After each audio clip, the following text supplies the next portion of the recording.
یہ سن کر ان کا ایمان اور بڑھ گیا۔ کس کا؟ مومنوں کا، جو دوبارہ زخم کھانے کے باوجود بھی جنگ کے لیے تیار تھے، ان کا ایمان اور بڑھ گیا، اور انہوں نے جواب دیا ہمارے لیے اللہ کافی ہے اور وہی بہترین کارساز ہے۔ یعنی کہ حالات سے یا دشمنوں سے نہیں ڈرنا چاہیے۔ اگر آپ کے مخالفین زیادہ تعداد میں بھی ہیں، آپ کے حالات زیادہ سخت بھی ہیں، تو بھی مکمل اللہ پر بھروسہ رکھنا چاہیے اور پیچھے نہیں ہٹنا چاہیے۔ اللہ کا بھروسہ، اللہ پر توکل ہی ہمارے لیے کامیابی ہے۔ کوئی مایوسی ہے ہمیں، کوئی خوف ہے ہمیں، دشمنوں کا خوف ہے ہمیں، کوئی بات ہماری سمجھ میں نہیں آ رہی ہے، ہم کوئی فیصلہ نہیں کر پا رہے ہیں، تو ہم نے کہنا ہے حسبنا اللہ و نعم الوکیل، کہ ہمارے لیے اللہ تعالیٰ ہی کافی ہے۔ ہوا یہ تھا کہ یہ چند آیات جنگ احد کے 1 سال بعد نازل ہوئی تھیں، یہ جو آیات ہم پڑھ رہے ہیں، مگر چونکہ ان کا تعلق احد سے ہی تھا، اسی لیے پھر اس خطبے میں ان واقعات کو بھی شامل کیا گیا تھا۔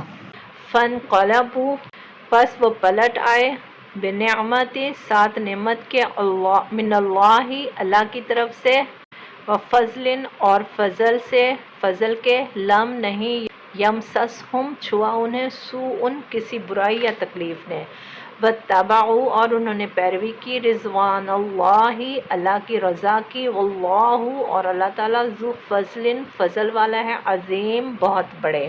آخر کار ہوا یہ کہ وہ لوگ اللہ کی نعمت اور فضل کے ساتھ پلٹے، ان کو کسی قسم کا ضرر بھی نہ پہنچا، اور اللہ کی رضا پر چلنے کا شرف بھی انہی لوگوں کو حاصل ہو گیا، انہی مومنین کو حاصل ہو گیا۔ اللہ بہت بڑا فضل فرمانے والا ہے۔ انما، بے شک، ذالکم، یہ، الشیطان، شیطان ہے، یخوف، جو ڈراتا ہے، اولیاءہ، اپنے دوستوں کو، فلا، تو نہ، تخافوہم، تم ڈرو ان سے، کس سے؟ شیطان کے دوستوں سے۔ شیطان کے دوست کون تھے؟ شیطان کے دوست مشرکین تھے۔ وخافونی، اور ڈرو مجھ سے، کس سے؟ اللہ تعالیٰ سے، ان، اگر، کنتم، ہو تم، مؤمنین، ایمان والے۔ اس میں اب یہی بتایا جا رہا ہے کہ اصل میں اب تمہیں یہ معلوم ہو گیا ہے کہ وہ شیطان تھا جو اپنے دوستوں سے خواہ مخواہ تمہیں ڈرا رہا تھا۔ میں نے پچھلی آیت میں عرض کیا نا کہ کچھ لوگوں نے کہا کہ دشمن بہت بڑے لشکر سے آ رہا ہے اور تم ڈرو اس سے اور جنگ کے لیے نہ نکلنا۔ تو اب اس آیت میں یہی بتایا جا رہا ہے کہ اب تمہیں معلوم ہو گیا ہے کہ وہ دراصل شیطان تھا جو اپنے دوستوں سے خواہ مخواہ تمہیں ڈرا رہا تھا۔ اب تمہارے لیے کیا حکم ہے؟ تم آئندہ انسانوں سے نہ ڈرنا، مجھ سے ڈرنا، اللہ سے یعنی کہ ڈرنا، اور اگر تم حقیقت میں صاحب ایمان ہو۔ ہوا یہ تھا کہ غزوہ احد سے نہ پلٹتے ہوئے ابو سفیان مسلمانوں کو چیلنج دے گیا تھا کہ آئندہ سال بدر میں ہمارا مقابلہ پھر ہوگا، مگر جب وعدے کا وقت آیا تو وہ پہلو بچانے کے لیے تدبیریں کی اور خفیہ طور پر ایک شخص کو بھیجا جس نے مدینے میں پہنچ کر مسلمانوں میں یہ خبر مشہور کرنی شروع کر دی کہ اب اس سال قریش نے بڑی زبردست تیاری کی ہے اور ایک بھاری لشکر جمع کر رہے ہیں جس کا مقابلہ تمام عرب میں کوئی نہیں کر سکے گا۔ اس سے یہ مقصد تھا کہ مسلمان خوف زدہ ہو کر اپنی جگہ رہ جائیں اور مقابلے پر نہ آنے کی ذمہ داری انہی پر رہے۔ ابو سفیان کی اس چال کا یہ اثر ہوا کہ جب محمد صلی اللہ علیہ وسلم نے بدر کی طرف چلنے کے لیے مسلمانوں سے اپیل کی تو اس کا کوئی ہمت افزا جواب نہ ملا، یعنی وہ اس بہکاوے وسوسے میں آ گئے، خوف میں مبتلا ہو گئے۔ آخر کار اللہ کے رسول اللہ صلی اللہ علیہ وسلم نے بھرے مجمع میں اعلان کر دیا کہ اگر کوئی نہ جائے تو میں اکیلا جاؤں گا۔ اس پر 1500 فداکار جانثار صحابہ کرام آپ کے ساتھ چلنے کے لیے کھڑے ہو گئے اور آپ انہی کو لے کر بدر تشریف لے گئے۔ ادھر ابو سفیان 2000 کی جمعیت لے کر چلا، مگر 2 روز کی مسافت کے بعد اس نے اپنے ساتھیوں سے کہا کہ اس سال لڑنا مناسب نہیں ہے، آئندہ سال آئیں گے، اور وہ واپس چلا گیا۔ حضرت صلی اللہ علیہ وسلم 8 روز تک بدر کے مقام پر اس کے انتظار میں مقیم رہے، اور اس دوران میں آپ کے ساتھیوں نے ایک تجارتی قافلے سے کاروبار کر کے خوب فائدہ کمایا۔ یعنی یہ آیت میں بتایا جا رہا ہے نا کہ اللہ کا فضل عظیم ان کو حاصل ہوا، وہ اللہ کی رضا کے ساتھ آئے، یعنی وہ جہاد کے لیے بھی چلے گئے، انہوں نے منہ نہیں موڑا، پیٹھ نہیں پھیری، اور اللہ کا فضل بھی انہیں حاصل ہوا، یعنی بہت سارا منافع اور مالی فائدہ لے کر وہ واپس آئے۔ پھر یہ خبر ہو گئی کہ کفار واپس چلے گئے ہیں، تو پھر وہ بھی مدینہ سے واپس چلے آئے تھے۔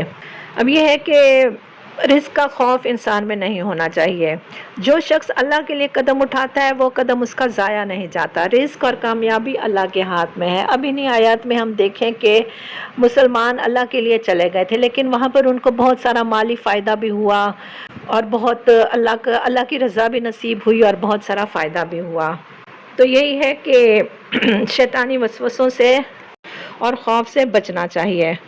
جو خوف اور وسوسہ آپ کو اللہ کی اطاعت سے روکتا ہے وہ شیطانی وسوسہ ہے، اسی لیے ہمیں اللہ پر مکمل بھروسہ رکھنا چاہیے۔ ان آیت میں ہمارے لیے کیا ہے؟ ان آیت میں یہی ہے ہمارے لیے کہ ہمارے اندر جو بھی خوف ہے، جو بھی ناکامیاں ہیں، جو بھی مایوسیاں ہیں، ان سب کا حل قرآن مجید میں موجود ہے۔ ہمیں شیطانی وسوسوں سے اور خوف سے جو ہے اللہ سے دور نہیں ہونا چاہیے، بلکہ اللہ کی رسی کو اور مضبوطی سے تھام لینا چاہیے اور اس تسبیح کو پڑھتے رہنا چاہیے، حسبنا اللہ و نعم الوکیل۔ اس آیت میں، اس پوری آیات میں آپ کو جو آیت پسند آئی ہے، جو آیت آپ کو اپنے عمل کے لیے اچھی لگی ہے اور جس آیت نے آپ کے دل کو چھوا ہے، مجھے کمنٹ میں ضرور بتائیں اور چینل کو لائک اور سبسکرائب ضرور کریں انشاءاللہ۔ اے ہمارے اللہ، ہمیں شہداء جیسا یقین اور صحابہ جیسا صبر عطا فرما، دشمنوں کے سامنے حوصلہ اور شیطان کے وسوسوں سے ہماری حفاظت فرما۔ اے اللہ، ہمارے دلوں کو توکل سے بھر دے اور ہمیں اپنی رضا کے راستے دکھا۔ اے اللہ سبحانہ و تعالی، ہم سے آپ وہ کام کروائیں جن سے آپ راضی ہو جائیں ہم سے۔ یا اللہ، ہمارے لیے ہمارے رزق کے دروازے کھول دے۔ یا اللہ، ہمارے لیے ہماری اولادوں کو صدقہ جاریہ بنا دیں۔ یا اللہ، ہمارے لیے ہمارے معاملات میں آسانیاں پیدا فرما دیں۔ آمین یا ربنا کریم۔ سبحانک اللہم و بحمدک، اشہد ان لا الہ الا انت، استغفرک و اتوب الیک۔ السلام علیکم ورحمۃ اللہ وبرکاتہ۔